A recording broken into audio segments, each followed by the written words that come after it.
Bismillahirrahmanirrahim. Assalamualaikum warahmatullahi wabarakatuh. Alhamdulillah, nahmaduhu wa nasta'inuhu wa nastaghfiruh. Wa na'udzu billahi min shururi anfusina wa sayyiati a'malina.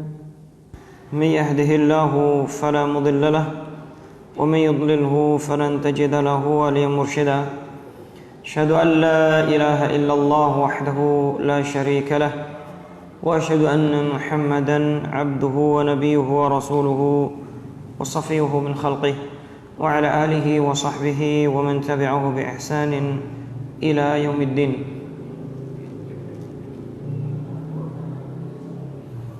Amma ba'd,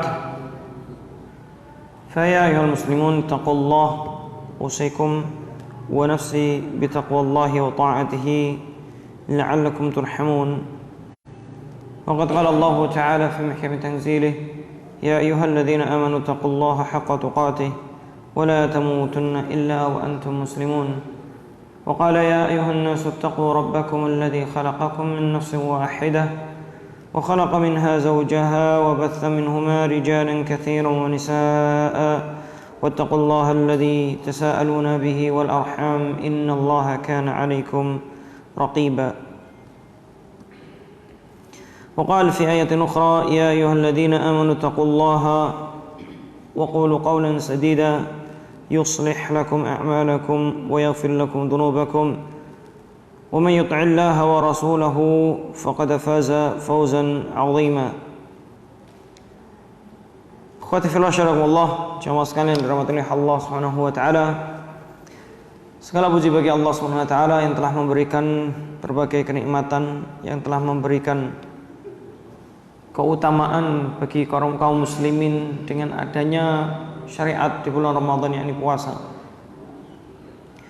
Karena di dalam berpuasa atau di dalam bulan Ramadan ini Allah Subhanahu wa taala limpahkan karunia-Nya dan keberkahan, limpahkan rahmatnya, dan ini adalah kenikmatan yang sangat besar yang diberikan oleh Allah SWT. Karena kok bisa? Karena orang yang berpuasa di bulan Ramadan ini Allah lipat gandakan pahalanya. Belum lagi orang yang beramal dengan amalan-amalan soleh, Allah lipat gandakan pahalanya. Tidaklah seorang beramal soleh di bulan ini kecuali Allah lipat gandakan pahalanya. Terlebih lagi Allah SWT berikan di dalam bulan Ramadan ada satu malam yang tidak dimiliki oleh malam-malam yang lainnya, yakni malam Lailatul Qadar. Malam Lailatul Qadar ini adalah malam yang disebutkan lebih baik dari 1000 bulan. Sehingga seorang beribadah hanya satu malam, jika ia mendapatkannya, maka bagikan dia beribadah 1000 malam. Ini adalah ibadah yang sangat-sangat mudah, yang diberikan oleh Allah SWT limpahan rahmat di dalamnya. Hanya beribadah semalam, tapi bisa mendapatkan seakan-akan beribadah 1000 malam, atau 1000 bulan maksudnya. Hitung saja sendiri, 1000 bulan itu berapa? 83 tahun. Seorang cuma satu malam bagaikan hidup 83 tahun ibadah semuanya. Ini berarti adalah rahmat dari Allah SWT, kasih sayang Allah SWT kepada umat ini. Ikhwatillah syarakumullah, jamaah sekalian yang dirahmati Allah Subhanahu wa taala. Kalau kita melihat materi ini, tema kita pada pada pagi hari ini adalah orang-orang yang berpuasa yang memasuki pintu Ar-Rayyan.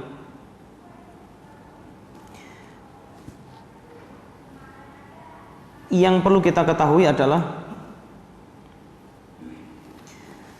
Ar-Rayyan itu adalah salah satu pintu dari pintu-pintu surga yang 8. Sebagaimana di dalam hadis Rasulullah SAW pernah bersabda, hadis ini diriwayatkan oleh Al-Imam Bukhari rahimahullah, inna fil jannati baban, sesungguhnya di surga nanti ada pintu, yuqalu lahu ar-rayyan, dikatakan atau namanya adalah ar-rayyan. Tidaklah memasuki pintu itu kecuali orang-orang yang berpuasa. Ini satu.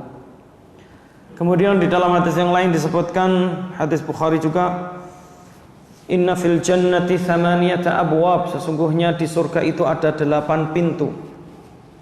Fiha babun, di dalamnya ada pintu. Di antara pintu-pintu 8 ini ada pintu yang disebut dengan pintu ar-rayyan. La yadkhuluhu illa shaimun, tidak ada yang boleh memasukinya kecuali orang-orang yang berpuasa. Dalam hadis yang lain disebutkan juga Rasulullah SAW bersabda, sesungguhnya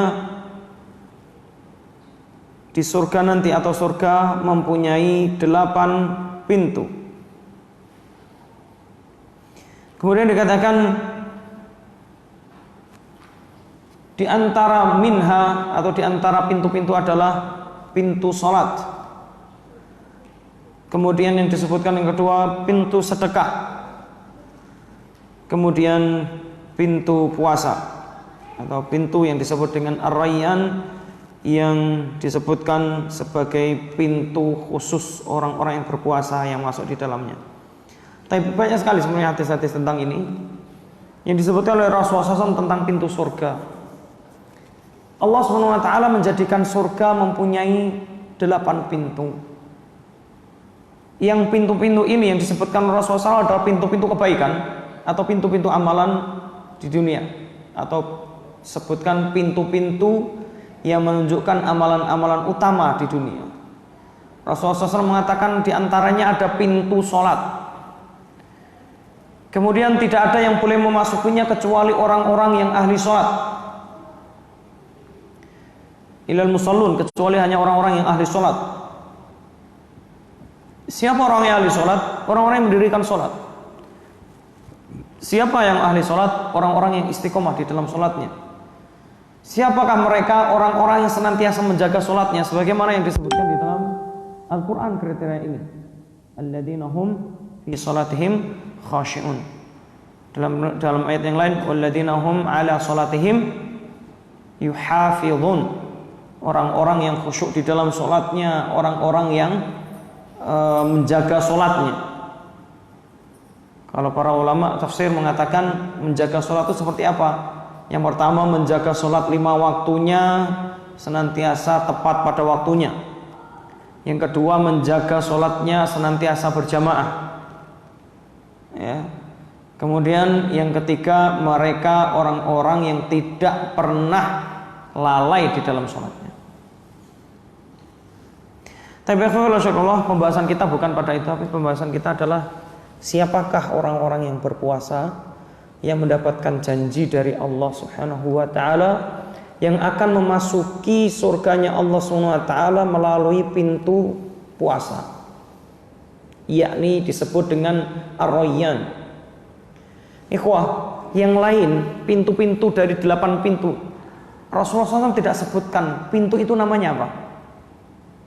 Lihat ya, saya ulangi, Rasulullah tidak sebutkan 8 pintu surga itu, ini pintunya namanya apa, ini pintunya namanya apa, enggak, kecuali satu. Apa itu? Pintu puasa khusus. Kalau ada penyebutan khusus, berarti ada sesuatu yang istimewa di sini. Seumpama semua murid ya segera datang ke masjid, ini si fulan juga nih, fulan, pasti ada sebutkan khusus, ada sesuatu yang istimewa. Contoh lain, Allah SWT berfirman di dalam Al-Quran terkait dengan surga. Allah SWT katakan di dalam surga ada buah-buahan, ya kan? Sebenarnya ketika Allah SWT katakan ada buah-buahan sudah cukup senang. Tapi kenapa Allah SWT mengkhususkan beberapa buah-buahan khusus? Satu kurma, kemudian apa? Buah surga yang disebutkan khusus. 2 pisang, urut aja yang lebih bagus. 1 kurma, 2 apa? Anggur, 3 delima, 4 zaitun, ya, 5 tin. Kemudian apa lagi? Tadi pisang. Ya, pisang. Ini yang disebutkan oleh Allah SWT langsung dengan nama-namanya. Padahal buah di surga nanti apa itu doang?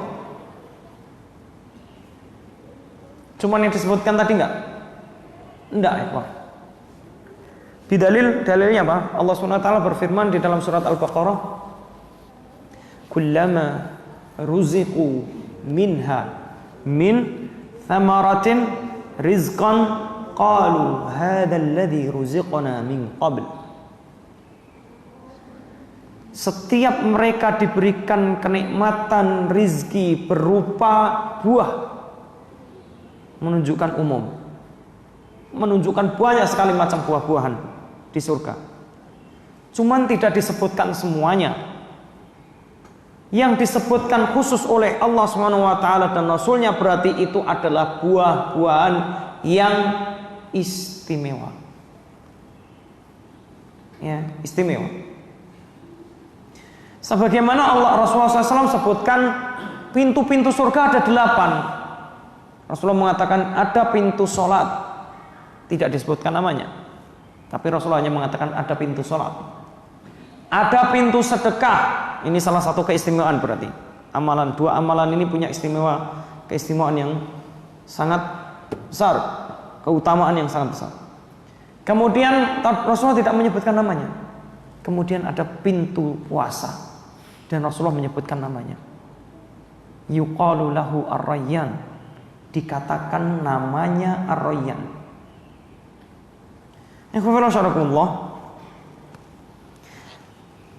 Puasa ini amalan istimewa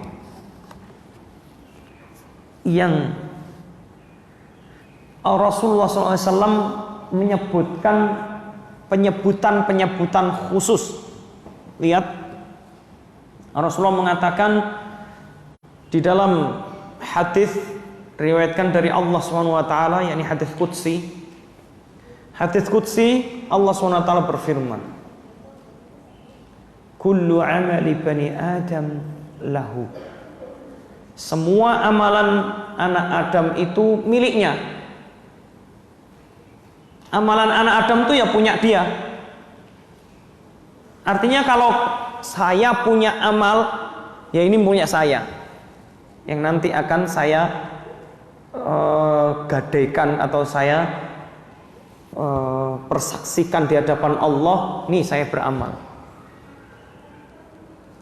Tapi kata Allah SWT dalam hadis kesini mengatakan apa? Illa shaum, kecuali satu saja amalan yang khusus, yang itu diambil oleh Allah. Ngerti nggak? Orang nggak bisa, ini puasa saya enggak. Puasa itu khusus milik Allah. Illa shaum fa innahu li, karena puasa itu milikku. Karena puasa itu milikku. Wa ana ajzi bih, saya sendiri yang akan memberikan pahala khusus. Sehingga para ulama menjelaskan hadis ini. Kenapa Allah katakan puasa itu milik Allah SWT?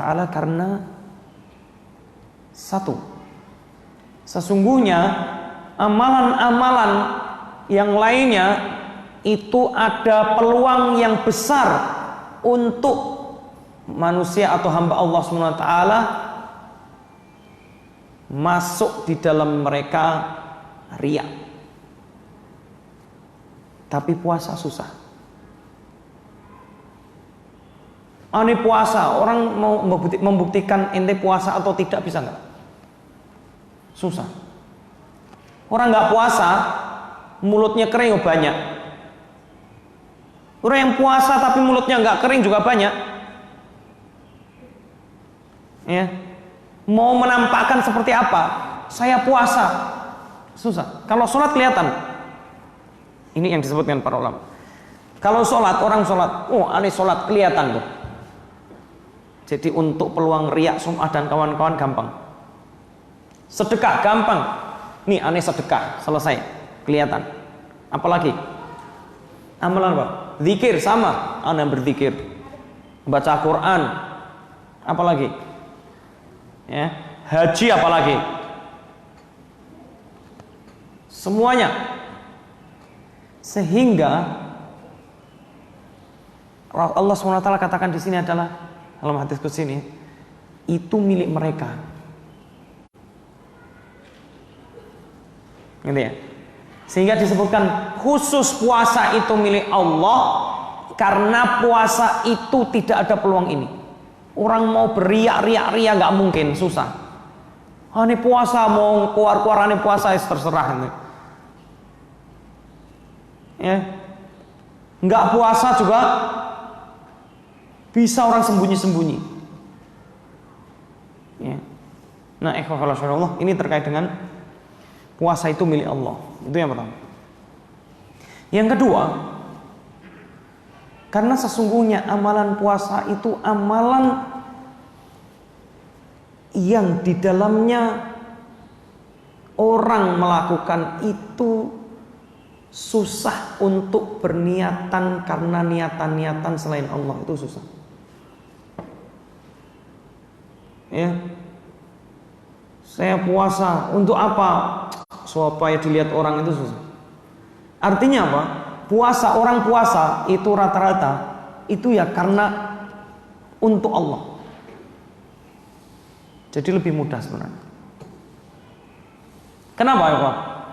Sehingga para ulama menjelaskan karena ketika puasa orang menahan sesuatu yang halal, tetapi itu ketika puasa diharamkan oleh Allah SWT, orang berpuasa melakukannya. Sekarang makan, minum halal enggak? Halal. Aslinya halal.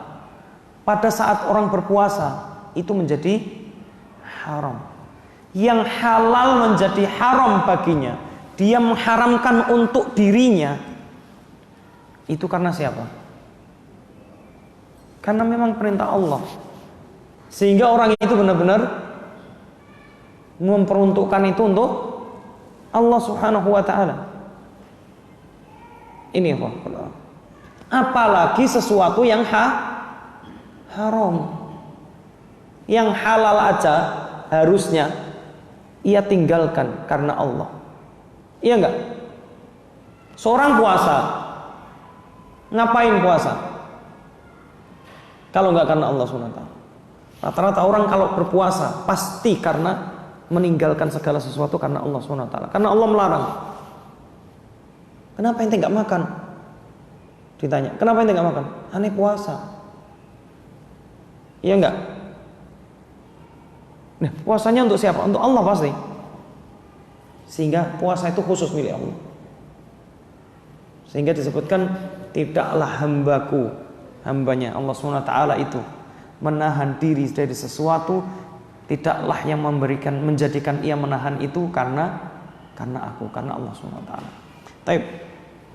Maka ikhwah syarakullah, yang perlu diperhatikan adalah, dan ini adalah intinya, siapakah orang-orang yang disebut sebagai orang-orang yang berpuasa?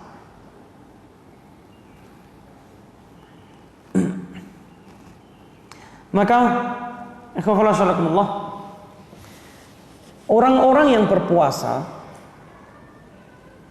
itu kalau di dalam kitab Mukhtasar Minhajul Qasidin, orang yang berpuasa itu mempunyai tingkatan. Yang pertama, orang yang berpuasa secara umumnya manusia cuman menahan lapar dan dahaga.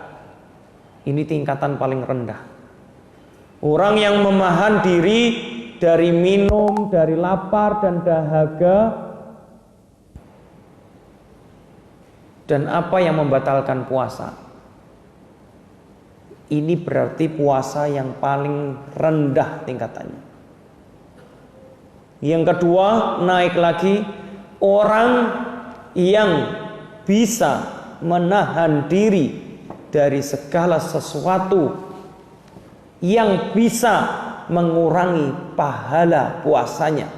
atau kesempurnaan puasanya. Seorang puasa bukan hanya menahan diri dari lapar dan dahaga, tapi dia juga menahan diri dari hal-hal yang bisa mengurangi kesempurnaan puasa, mengurangi pembicaraan yang tidak bermanfaat, mengurangi aktivitas-aktivitas yang tidak bermanfaat. Orang puasa tapi kerjaannya setiap hari nge-game terus, main game terus, nggak bermanfaat puasanya. Dia hanya nahan lapar dan dahaga. Apa yang dia dapatkan? Ya itu doang. Maka kata Rasulullah SAW, berapa banyak orang yang berpuasa tidak mendapatkan apa-apa kecuali hanya lapar dan dahaga atau haus. Udah, berarti tidak masuk dalam kategori yang memasuki surganya Allah melalui pintu Ar-Rayyan. Makanya tingkat yang kedua, orang itu baru berpuasa, dan ini adalah orang-orang yang khusus, yakni orang-orang yang lebih mengerti makna puasa yang sesungguhnya. Orang-orang yang bisa mempuasakan dirinya bukan hanya dari lapar dan dahaga, tapi dari segala sesuatu yang mengurangi kesempurnaan puasanya. Dia mengurangi aktivitas hal-hal yang tidak bermanfaat, perkataan-perkataan yang tidak bermanfaat, apalagi perkataan keji. Ya. Maka tingkatan paling tinggi adalah seorang yang bisa mempuasakan dirinya dari segala sesuatu selain Allah. Orang yang bisa mempuasakan dirinya dari segala sesuatu selain Allah SWT. Artinya, kalau dia puasa, di selain puasa dia beramal soleh, amal solehnya tidak dicampuri dengan niatan-niatan selain Allah SWT. Dan ini adalah puasa paling tinggi. Ya, derajat orang berpuasa yang paling tinggi, orang yang mempuasakan selain Allah SWT. Tidak ada niatan di dalam hatinya kepada selain Allah SWT. Dia bekerja, iya bekerja. Para ulama, para sahabat dulu bekerja nggak? Bekerja. Para sahabat bekerja, mencari maisha, tapi mereka tidak ada niatan di dalam itu kecuali hanya Allah SWT. Saya contohkan para sahabat dulu yang kaya raya, macam Abdurrahman bin Auf, Utsman bin Affan, ya,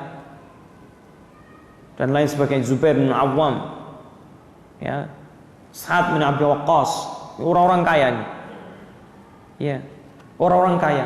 Mereka berlomba-lomba untuk mencari dunia, bukan untuk dunianya, tapi untuk akhiratnya. Mereka berlomba-lomba kaya. Lihat Abdurrahman bin Auf itu sudah kaya raya, tapi dia juga masih berdagang ke Syam, ke Yaman, kemana-mana. Kalau dihitung-hitung, seakan-akan apa? Mencari kekayaan diri atau memperkaya diri, padahal tidak. Abdurrahman bin Auf itu semakin lama semakin kaya, ya. Bukan untuk memperkaya diri, tapi untuk berlomba-lomba supaya bisa sedekah lebih banyak. Ini saya ulangi lagi. Para sahabat itu, sahabat Rasulullah SAW, mereka bukan orang-orang yang memperkaya diri, tapi mereka mencari kekayaan supaya bisa bersedekah sebanyak-banyaknya.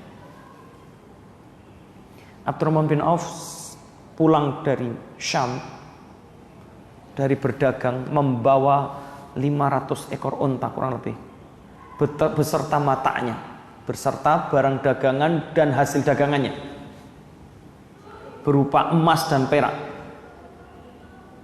Ya, pulang-pulang di tengah perjalanan dia dengar ada orang yang berbisik-bisik. Namanya melihat begitu, Pak. Orang pada saat itu mesti takjub. Gimana nggak takjub? Abdurrahman bin Auf itu datang ke Madinah itu dalam kondisi nggak punya apa-apa, miskin. Kenapa? Karena ditinggal semua hartanya untuk hijrah ke Madinah. Ditinggal semua, Pak.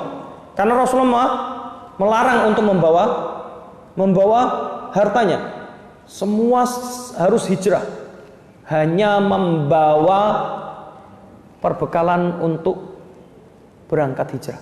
Semua sahabat, termasuk Abu Bakar. Makanya kan kalau antum lihat nanti, Abu Bakar itu sebagian keluarganya yang masih kafir. Ada, emang ada. Ada anaknya Abu Bakar, tahu, yang masih kafir, namanya Abdurrahman bin Abi Bakar. Sampai masuk Islamnya kapan? Masuk Islamnya tuh semasa kekhilafannya atau khalifahnya Utsman bin Affan. Ketika Utsman bin Affan sebelum wafat, itu baru masuk Islam. Itu maklum, makanya kalau pada saat perang Badar, itu para sahabat itu ngelawan bapaknya, ngelawan anaknya sendiri. Iya, Abu Ubaidah bin Jarrah itu lawan bapaknya sendiri. Ketika perang, ini bapak, lawan bapaknya sendiri. Lah bapaknya kafir, di barisan orang kafir. Ya, itu banyak, lawan kakaknya sendiri, saudaranya sendiri. Itu terjadi, termasuk Abu Bakar sendiri, anaknya masih kafir. Termasuk Rasulullah, menantunya masih kafir. Tahu siapa? Suaminya siapa? Zainab. Suaminya Zainab itu masih kafir, makanya Zainab gak boleh hijrah, ditahan. Makanya kemudian pada saat perang Badar, suaminya tertangkap, tertawan. Karena kalah perang Badar, maka ditawan, nggak terbunuh, akhirnya ditawan. Itu suaminya Zainab. Intinya singkat cerita, belum masuk Islam. Masuk Islamnya itu setelah sekian tahun setelah itu. Ini kesabaran Zainab ya, menghadapi suaminya. Tentu pada zaman itu belum ada syariat seorang menikah dengan orang selain Muslim, belum ada. Yang kemudian masuk Islam, setelah masuk Islam, Zainab meninggal dunia. Hijrah bareng-bareng sama suaminya. Zainab meninggal dunia karena habis melahirkan. Anaknya dulu yang hijrah dalam kondisi hamil, sakit lagi, melahirkan, anaknya meninggal. Setelah beberapa saat kemudian meninggal. 3 hari kemudian kalau nggak salah, Zainab meninggal. Masya Allah. Ini ya, maka saat itu nih maklum, Abu Bakar As-Siddiq datang ke Madinah tidak membawa apa-apa kecuali perbekalan. Abdurrahman bin Auf juga sama, datang ke Madinah itu orang doang, nggak punya apa-apa. Makanya ketika ditawari dipersaudarakan, semua sahabat dipersaudarakan, Abdurrahman itu dipersaudarakan orang kaya. Udah gini, kamu mau apa tuh, kekayaan saya ambil yang kamu mau. Abdurrahman bin Auf enggak, tunjukkan saya pasar. Ditunjukkan pasar. Seingat saya pasar Bani Qainuqa, pasar Yahudi yang terkenal. Kemudian apa? Di sana Abdurrahman bin Auf 1 hari dilihat pasar, 2 hari dilihat. Pertama jadi kuli. Ini saya mau tunjukkan bagaimana hebatnya Abdurrahman bin Auf itu. Kalau sekarang orang bilang tanpa modal, orang-orang motivator yang nggak mutu, saya katakan, menyeru orang supaya kaya, tapi tidak pernah memberikan, tidak tahu konsep dalam Islam tuh kekayaan itu apa.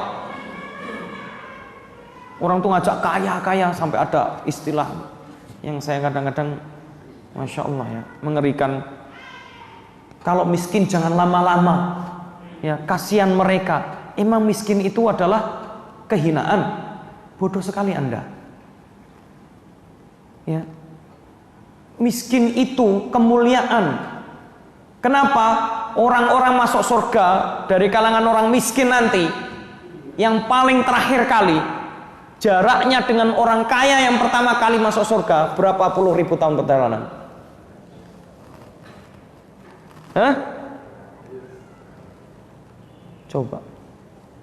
Itu yang disebut dalam hadis. Panjang. baru orang kaya masuk Islam. Ini orang miskin, Pak. Jadi orang miskin itu bukan, miskin dan kaya itu bukan kemuliaan. Kemuliaan itu ya ketakwaan. Orang miskin yang bertakwa, oh dia lebih mulia daripada orang kaya yang bertakwa. Ya, secara umum tentunya. Meskipun ada orang-orang kaya yang khusus seperti Abdurrahman bin Auf seperti ini. Orang-orang kaya yang khusus artinya mereka orang kaya tapi tidak hidup dengan kekayaannya. Ngerti nggak maksudnya? Utsman bin Affan itu saya contohkan. Utsman bin Affan itu punya berbagai macam. Ditanya Utsman bin Affan punya unta merah berapa? Nggak usah tanya. Unta merah itu harganya super mahal. Kalau digambarkan banyak para ulama itu menggambar kontemporer ya, menggambarkan unta merah kalau digambarkan dengan mobil, itu mobil yang paling mewah itu unta merah, harganya mahal sekali. Utsman bin Affan punya, enggak satu punyanya, banyak ya, itu Utsman bin Affan. Tapi Utsman bin Affan tuh gaya hidupnya tidak gaya hidup orang kaya. Di dalam riwayat Utsman bin Affan makannya aja sepertiga dari porsi orang normal. Bapak-bapak kalau punya porsi satu piring, Utsman bin Affan itu sepertiga piringnya. Itu gaya hidupnya Utsman bin Affan. Utsman bin Affan tidak pernah pamer kekayaannya, nggak pernah. Utsman bin Affan itu pendiam, tapi ujung-ujungnya jadi. Begitu Rasulullah SAW bilang, siapa yang mau beli sumur itu? Miliknya orang Yahudi. Kaum muslimin harus bayar terus ke orang Yahudi itu. Enggak banyak ngomong, tiba-tiba besoknya sudah miliknya Utsman, saham setengahnya diwakafkan langsung sahamnya ini. Maka kemudian apa? Oleh Utsman bin Affan, siapapun kaum muslimin yang ingin mengambilnya di hari miliknya Utsman, karena Utsman punya 3 hari, silahkan ambil. Akhirnya mau ngambil semuanya untuk persediaan, sehingga apa? Orang Yahudi ini bangkrut karena apa? Nggak ada yang bayar ke dia. Pada hari miliknya Yahudi, nggak ada yang mau ngambil. Akhirnya apa? Datang langsung ke Utsman. Udah Utsman beli semuanya deh. Hanya dibeli sama Utsman. Sampai sekarang masih ada sumur wakafnya Utsman itu. Akhirnya kemudian apa? Diambil semuanya, dibayari sama Utsman bin Affan semuanya. Itu pentingnya Utsman bin Affan. Diwakafkan semuanya. Masya Allah. Ini Rasulullah. Nah, Abdurrahman bin Auf yang hebatnya segitu, datang dari Syam dengan berbagai macam tadi. Begitu mendengar nanti orang-orang kaya, kata Rasulullah SAW. Saya mendengar Rasulullah SAW, ada orang berbisik. Saya mendengar Rasulullah SAW mengatakan, orang-orang kaya seperti Abdurrahman bin Auf ini nanti masuk surganya merangkak. Abdurrahman bin Auf jiwanya bukan jiwa kerdil, Pak. Itu kalau orang jiwanya kerdil, itu akan mengatakan begini, Pak. Nggak apa-apalah, yang penting masuk surga. Itu jiwanya kerdil. Abdurrahman bin Auf enggak. Apa? Benar dari Rasulullah begitu. Langsung, nggak pulang dulu. Datang ke Rasulullah SAW. Ya, langsung datang, ya Rasulullah, ini semuanya yang saya bawa dari Syam, saya infakkan di jalan Allah SWT. Rasulullah takjub dengan Abdurrahman bin Auf. Ini Abdurrahman bin Auf, Pak. Artinya, orang yang khusus dalam berpuasa itu mampu menghilangkan seluruh niatan-niatan selain Allah dalam seluruh urusannya. Tidur pun itu bukan karena selain Allah, tidurnya karena Allah. Ini paling tinggi, Pak. Maka orang yang berpuasa yang seperti inilah orang-orang yang benar-benar mendapatkan janji Allah SWT. Tentu tingkatan yang ketiga tidak. Ya, tadi ada 3 tingkatan. Tingkatan yang kedua, orang yang mampu berpuasa dan mempuasakan segala sesuatu yang mengurangi kesempurnaan puasa, termasuk di dalam kategori orang-orang yang berpuasa, yang akan mendapatkan janji dari Rasulullah SAW dari Allah SWT akan memasuki surganya dari pintu Ar-Rayyan. Catatan Pak, surga itu ada berapa tingkatan? Masih ingat ya Pak? Sebagian. Ada berapa tingkatan? Berapa? Oh, sudah lupa. Surga itu ada 100 tingkatan. Dalam hadis Rasulullah SAW mengatakan, innalil jannati mi'atu darajah. Sesungguhnya di surga ada 100 tingkatan. Ya, pintunya ada berapa? 8. Kok bisa, gimana caranya? Ada 100 tingkatan, pintunya ada 8. Mudah Pak, logikanya gampang. Betul enggak Pak? Gampang Bapak tahu apartemen atau apa gitu ya? Lobinya ada berapa? Seumpama lobinya ada 8, tingkatnya ada 100, bisa nggak? Bisa, gampang. Itu mudah sekali. Kalau ada orang bingung dengan ini, ya, pintunya ada 8 dan tidak sembarangan orang bisa membuka pintu itu. Karena di dalam hadis tadi yang saya sebutkan, panjangnya begini. Kemudian pintu puasa akan memanggil orang-orang yang berpuasa di dunia. Aina shaimun, aina shaimun. Mana orang-orang yang berpuasa? Yang dimasukkan adalah orang-orang yang benar-benar berpuasa, mempuasakan dirinya dari hal-hal yang mengurangi kesempurnaan puasa tadi. Apalagi orang yang mempuasakan dirinya dari hal-hal yang selain Allah SWT. Masuk semuanya.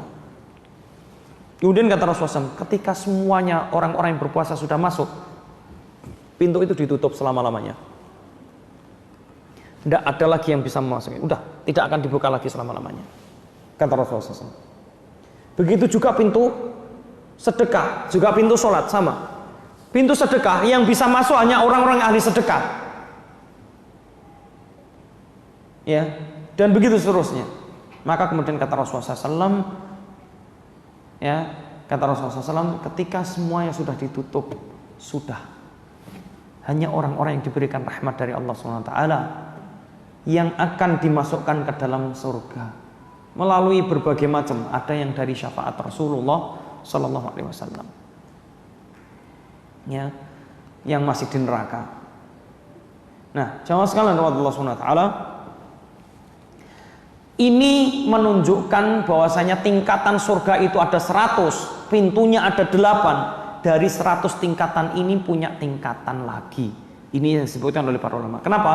Karena di dalam riwayat disebutkan oleh Rasulullah SAW bahwasanya sesungguhnya dikatakan kepada orang yang membaca Al-Quran, dikatakan kepada ahli Quran, artinya orang yang merupakan ahli Quran, orang-orang yang apa?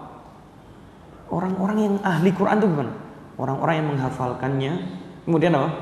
Orang-orang yang mengamalkan dan mengajarkannya. Ini 3. Ahli Quran ini.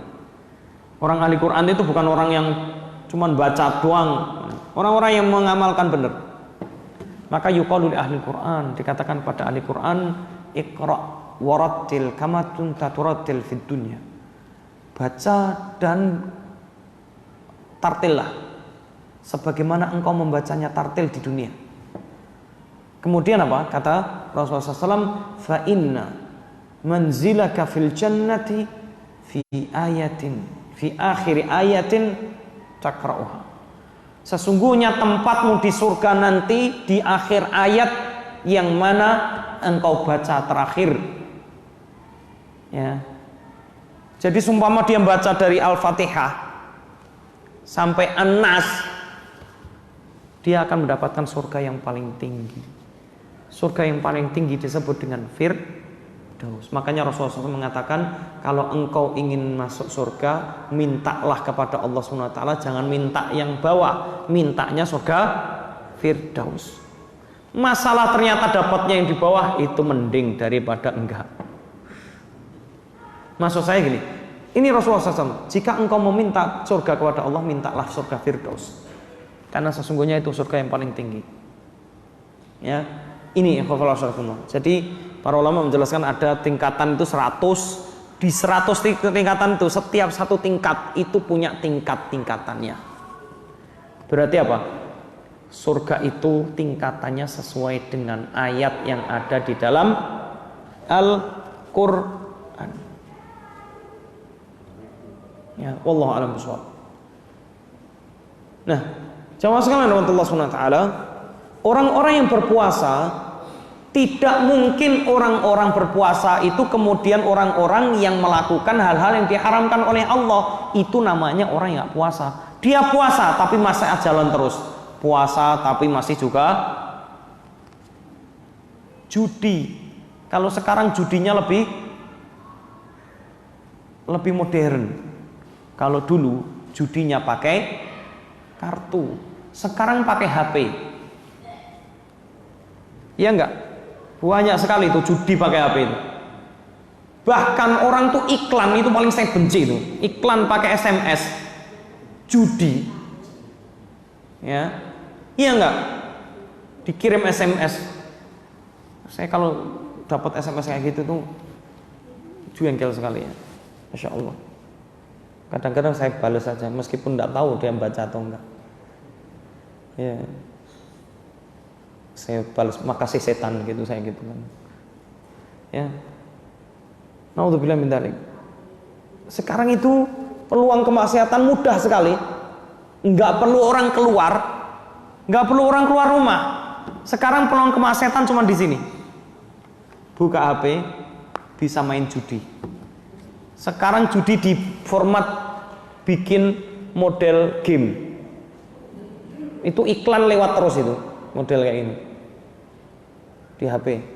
Naudzubillah min dzalik. Ya. Bayar sekian nanti dalam naudzubillah. Judi. Ini baru judi. Sekarang kemaksiatan banyak sekali melalui HP. Maksiat zina ada. Ya. Judi ada. Apalagi? Coba. Riba ada.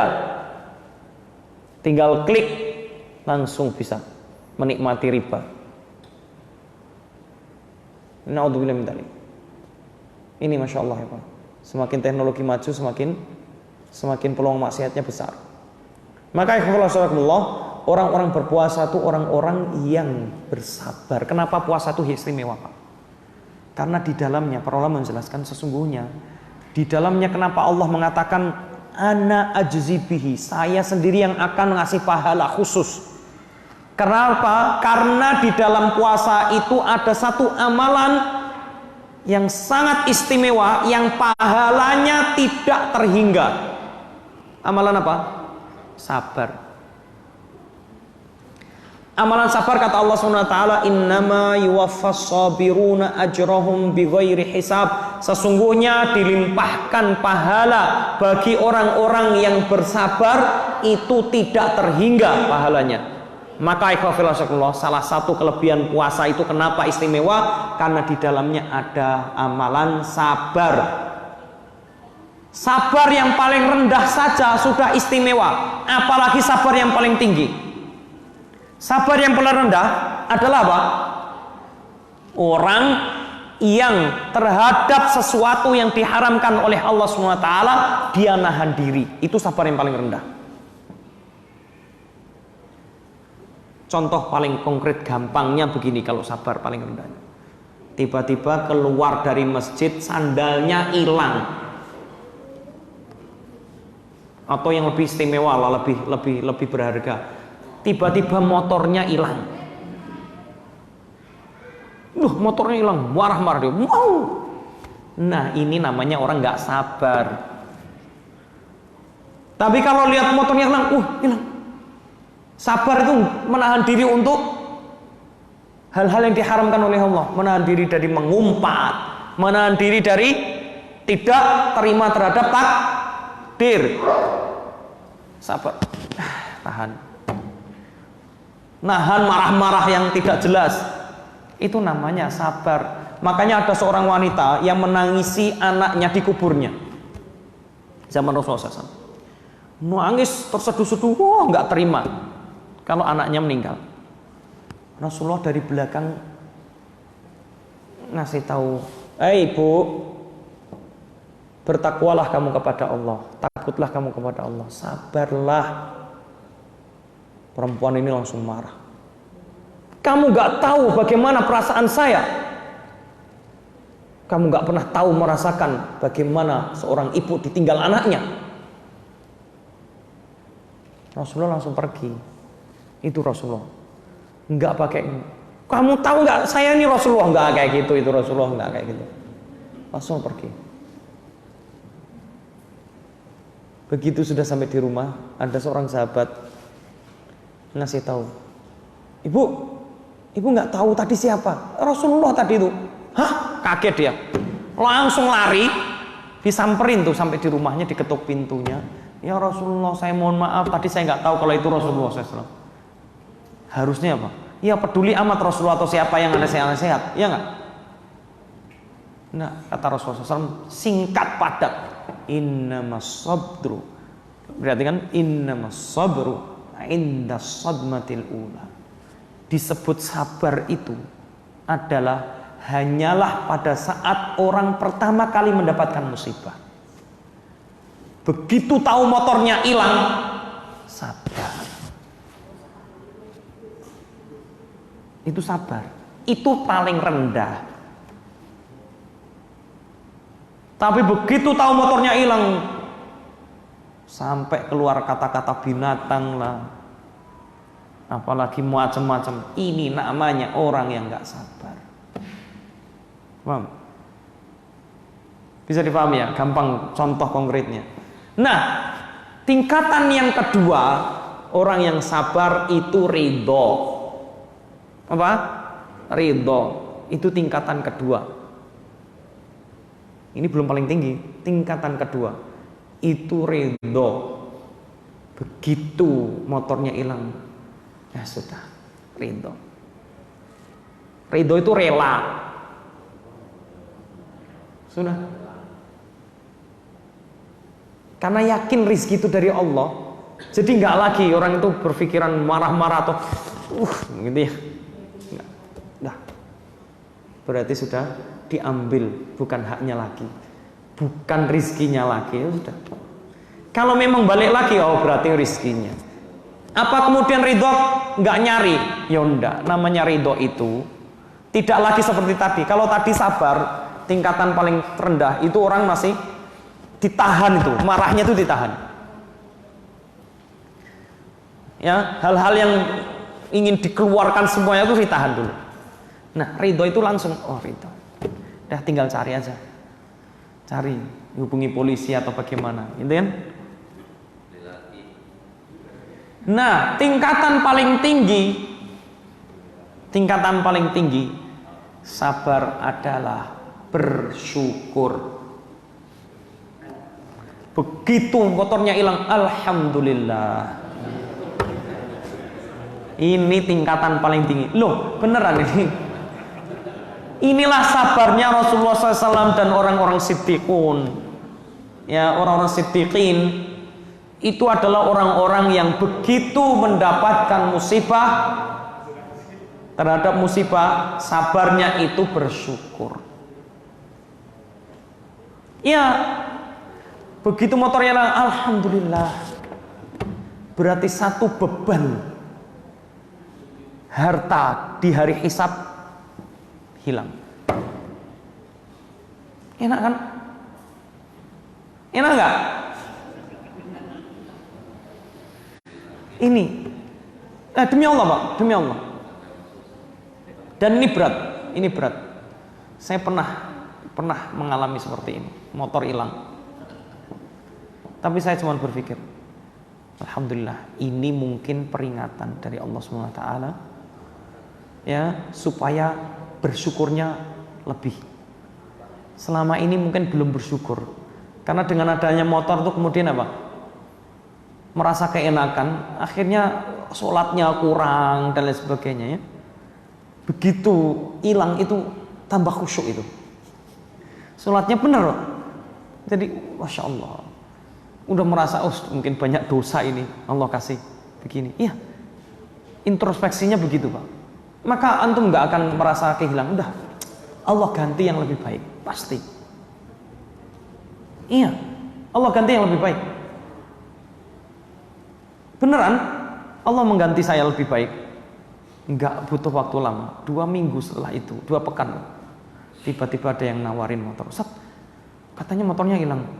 Enggak, cuman pindah tangan aja, saya bilang gitu. Kemudian dia nggak pakai ngomong apa-apa. Tiba-tiba langsung dikasih motor. Nih Ustaz, motor.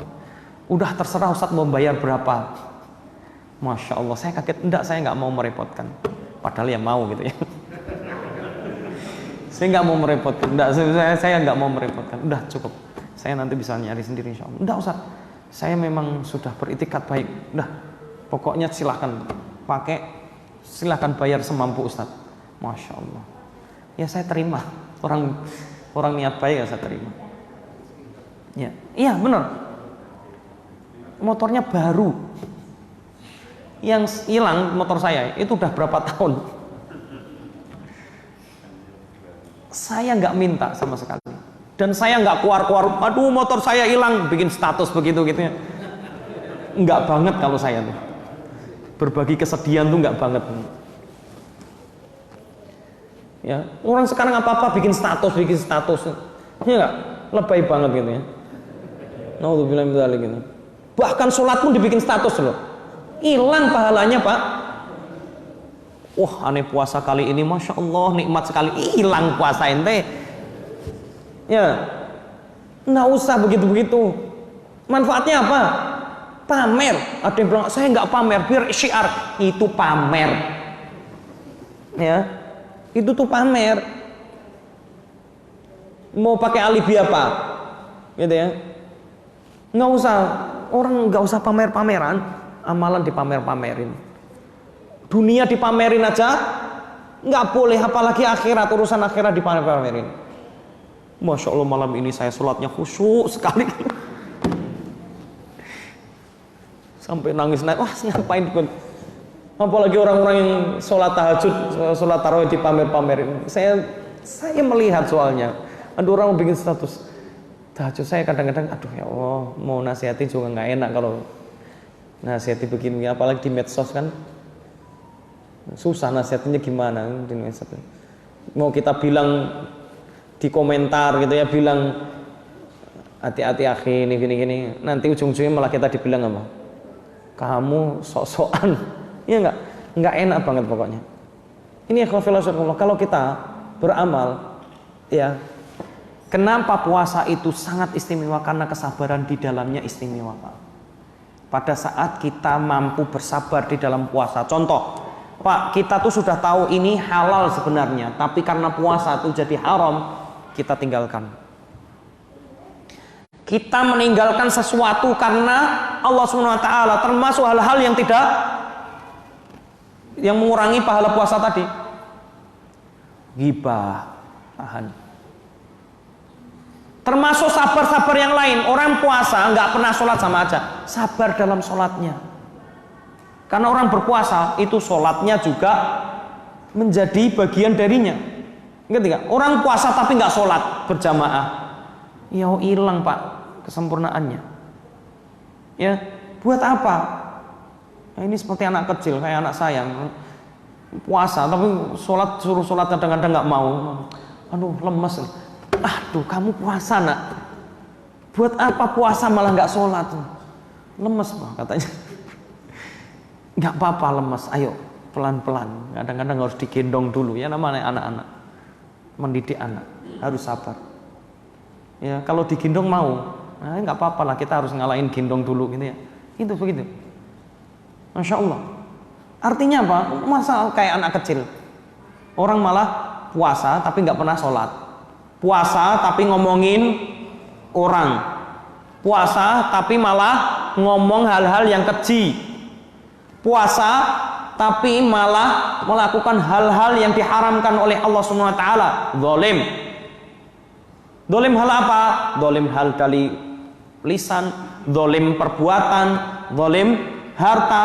Orang berapa banyak puasa tapi nipu ketika berdagang.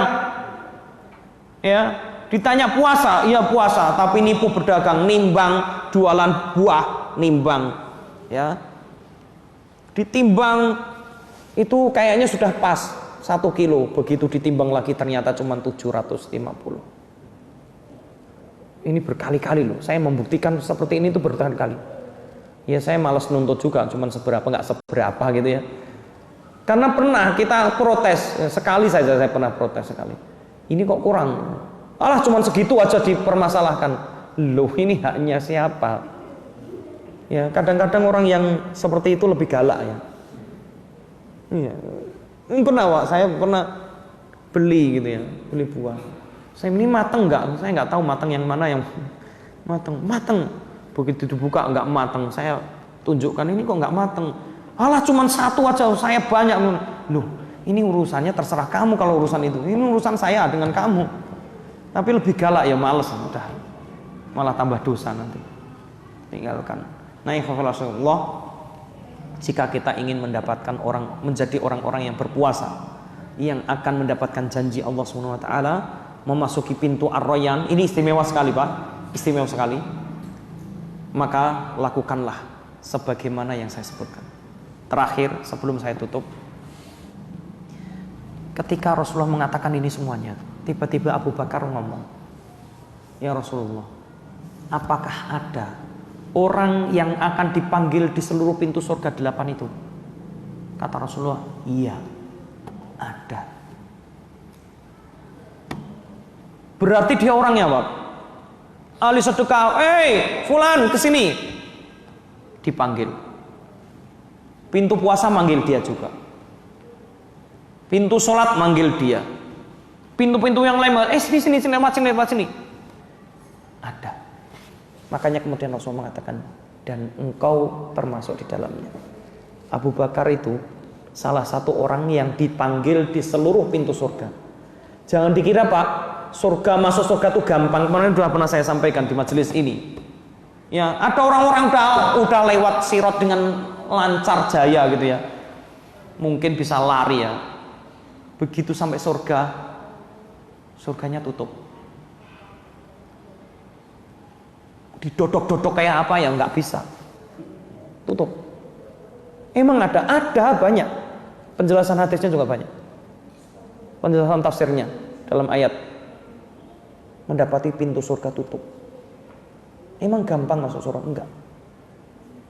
Ya, jangan dikira Pak. Makanya disitulah kenapa kita disuruh minta sama Allah. Karena dengan amalan yang kita andalkan enggak bakal bisa. Karena masuk surga itu karena rahmat Allah. Maka terus minta. Rasulullah loh, kurang apa amalannya? Saya tanya.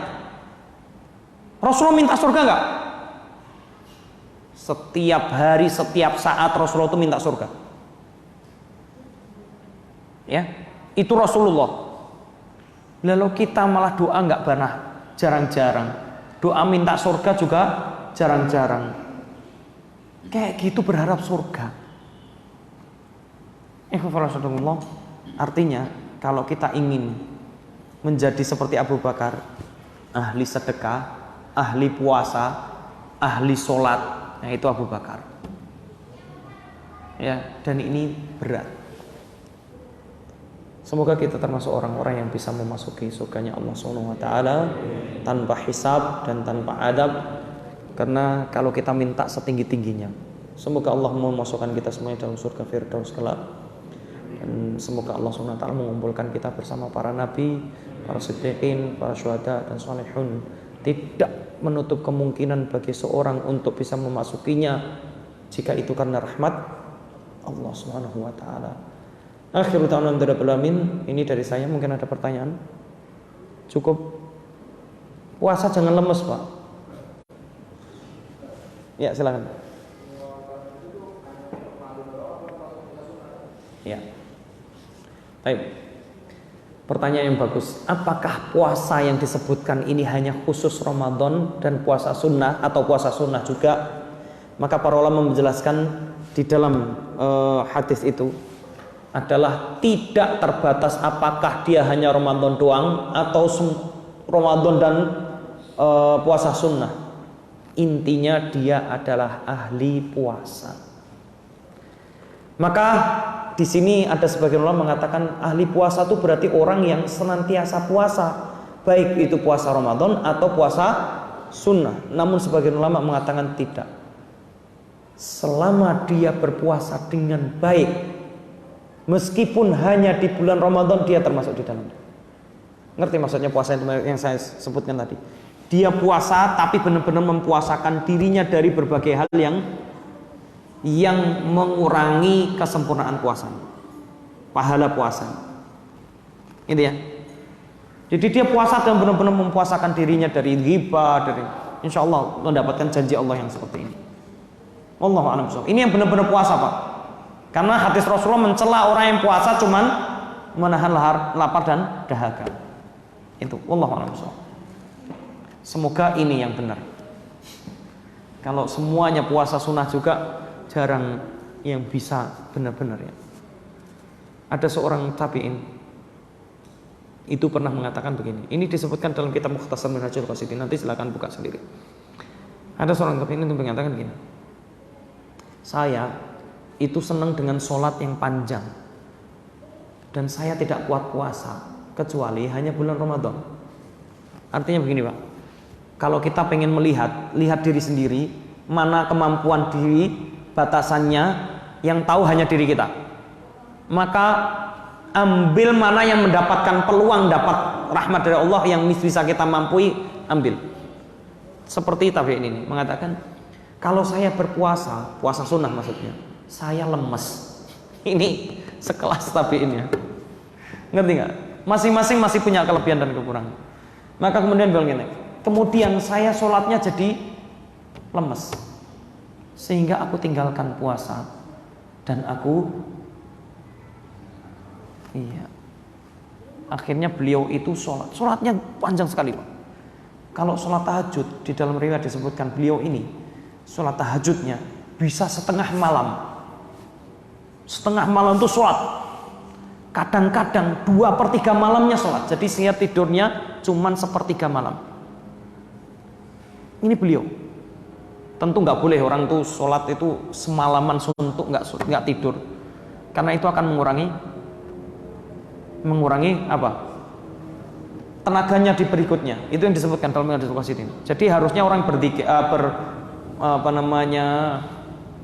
berwirid. Wirid itu maksudnya beramal. Itu harusnya seperti ini.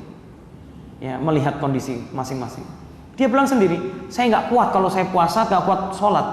Sholatnya sedikit. Saya nggak mau hilang sholatnya. Dia senang sekali sholat, sehingga sholatnya dipanjang. Ada orang yang bisa puasa kuat gitu ya. Kalau kata dalam kitab ini, orang kuat puasa lama, puasa panjang gitu, puasa Daud. Ya, tapi dia sholat nggak bisa kuat panjang. Ada. Masing-masing silahkan. Artinya dia hanya kuat, ya wajib, sunnahnya ya yang nggak panjang, sholat tarawihnya ya setengah jam lah gitu ya. Nggak tahu kalau di sini berapa jam. Ya, mumpung 10 hari terakhir, nanti malam ini 21 kan. Ya, ada itikaf meskipun internal. Ada, alhamdulillah, barakallahu fikum. Semoga Allah memberkahi. Ya sekali-kali mumpung di malam ganjil 1 juz gitu ya. Nah, setuju saya. Ini benar. Kapan lagi kita bisa sholat panjang kalau nggak sholat taraweh? Kalau sholat maghrib di bulan Ramadan itu diprotes, Pak. Iya, sekarang itu aja orang tuh takut batuk-batuk. Biasanya itu kalau nggak ada corona itu orang batuk-batuk itu kalau dipanjangin dikit, baru panjang dikit gitu ya. Tadi ada yang batuk-batuk nggak? Atau karena nggak berani karena nanti dibilang corona gitu ya? Enggak, Pak. Mumpung demi Allah saya selama Ramadan ini ngimamin itu paling panjang pas hari Senin kemarin. Hari Rabu kemarin. Paling panjang. Selesai sholat jam 9:30. Itu baru selesai sholat. 23. Jadi tadinya mau 1 juz, tapi saya nggak yakin kuat gitu kan. Saya sendiri juga nggak yakin kuat. 1 juz. Karena lumayan suaranya habis ya kalau 1 juz. Kemudian saya bismillah lah. Saya ambil setengah juz lebih sedikit. Setengah juz lebih sedikit. Berarti 5 lembar lebih. Kurang lebih 6 lembar lah. 1 juz itu 10 lembar, Pak. 10 lembar bolak-balik ya. Itu 5 lembar lebih sedikit atau sekitar 6 lembar lah. Saya agak lupa. Itu Masya Allah. Itu lumayan. Tapi antum tahu, yang saya salut, saya acungi jempol, itu jamaah tidak ada yang keluar kecuali anak-anak aja. Sampai selesai. Sampai selesai, benar, sampai selesai. Masih banyak. Ya, masih banyak. Dan saya lihat di sebagian tempat tuh berani merapat ya. Kalau di sini masih belum berani ya. Ya. Enggak, beberapa berani merapat kalau di beberapa tempat gitu ya. Ya, saya memang beberapa tempat itu 23 rakaat. 23 rakaat itu Masya Allah ya. Dan itu selesainya paling minimal yang 23 rakaat itu jam 9:04. Jam 9:04 selesai. Nah, yang kemarin yang hadir paling panjang sampai jam 9:30 persis. Saya lihat jam di HP saya karena saya sambil melihat Al-Qur'an ya, maksudnya saya motongnya harus benar karena saya kalau motong Al-Qur'an nggak bisa sembarangan motong ayat maksudnya. Mesti saya lihat dulu sebelum rakaat. Oh, nanti motongnya di sini baru. Jadi saya lihat jam di HP itu pas 9:30. Nah, nanti insya Allah di Nurul Hidayah akan seperti itu di malam-malam 10 Ramadan terakhir. Iya nggak? Iya. Harus itu. Harus. Hah? Oh, saya di skip sama Pak Imron. Saya kalau di skip, saya jujur sebenarnya saya nggak masalah mau di mana aja, saya nggak masalah. Jamaahnya berapa saya nggak masalah. Tapi kalau udah skip saya nggak mau, saya udah skip aja semuanya. Saya nggak seneng model kayak gini. Kalau udah di skip, ini Ustadz ada, nggak usah aja semuanya. Ya, saya di beberapa tempat begitu. Saya nggak ada di tempat yang lain kayak gitu. Ustadz ini nanti karena ada ini Ustadz digeser ya. Ya udah geser semuanya aja, nggak usah di delete aja semuanya. Ya, saya mendingan jadi makmum lah. Saya lebih seneng. Itu. Jadi bukan istimewa juga jadi imam enggak. Justru jadi makmum itu lebih nikmat. Nggak masalah. It's okay. Insya Allah ada Pak Wasron, ada banyak yang lainnya. Intinya saya menyarankan dan saya menganjurkan teman-teman untuk ayo di 10 hari terakhir ini kita giatkan lagi. Ya, saya alhamdulillah di rumah juga saya ajak teman-teman, ayo kita panjangkan. Kalau biasanya cuma setengah jam, 45 menit paling enggak, sekarang sekali-kali 1 jam. Ya, 1 jam terus 1 jam. Ya, alhamdulillah. Ya, ini ya jangan sampai terlewat, mumpung kita masih di Ramadan. Ya, apalagi sekarang alhamdulillah nggak boleh mudik, ya nggak? Ya, yang nekat toh gitu ya. Saya juga nggak tahu nanti. Ya nggak apa-apa, nekat aja, nggak apa-apa. Nggak ada larangan dari Allah Subhanahu Wa Taala dan Rasulnya. Iya. Tapi kalau mumpung yang nggak mudik, mumpung Pak, beramallah. Iktikaf. Kemarin mudik terus, mumpung dilarang mudik, segera iktikaf. Apalagi dibuka sama jamaah sama DKM, ya nggak? Mudik. Kok mudik apa? Benar. Iktikaf ya. Mumpung bener. Iktikaf itu Masya Allah nikmatnya bukan main. Kalau kita mau ya. Apalagi yang masih belum banyak tanggungan gitu ya. Iktikaf. Ini amalan yang istimewa sekali di bulan Ramadan ini. Kalau Bapak istiqomah di bulan Ramadan, nggak mungkin nggak dapat Lailatul Qadar. Kata para ulama, jika kamu ingin dapat Lailatul Qadar, jangan cari-cari. Kalau cari-cari belum tentu dapat. Tapi apa? Istiqomah saja. Ya, istiqomah pasti dapat. Iya nggak? Kalau Bapak istiqomah terus setiap hari atau 10 hari terakhir lah, dapat nggak? Pasti dapat lah. Ya, Allah alam shawab, semoga kita bisa mendapatkan Lailatul Qadar nanti insya Allah. Ini yang dapat saya sampaikan. Nggak ada pertanyaan lain ya? Nggak ada. Kita akhiri dari saya. Kalau ada hal-hal yang kurang berkenan, Moga-moga Allah SWT memaafkan kita semuanya, mengampuni dosa-dosa kita semuanya. Akhiru ta'ala rabbil alamin, subhanakallah wa bihamdika asyhadu an la ilaha illa anta astaghfiruka wa atubu ilaik. Assalamualaikum warahmatullahi wabarakatuh.